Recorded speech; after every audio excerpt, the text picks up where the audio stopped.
Vou ter un irmán é un libro moi divertido dunha nena a que un día seus pais dinlle iso, que vai ter un irmán. A partir de aí xorden un montón de preguntas, aparecen tamén moitas respostas, algunhas moi curiosas, por exemplo, que o que fan os médicos para saber o sexo do bebé é algo tan super tecnolóxico como mirarlle o cu dentro da barriga.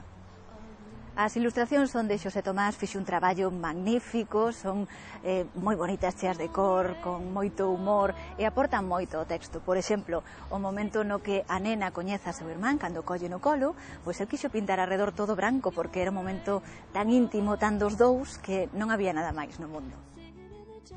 Eu creo que se hai unha palabra que define este libro é ilusión. Ilusión cando foi escrito o texto, ilusión cando se fixeron as ilustracións, Xosé Tomás, e despois ilusión en Galaxia, que lle deu un formato de tapa dura, de moita cor, un libro de luxo que espero que todos gocedes.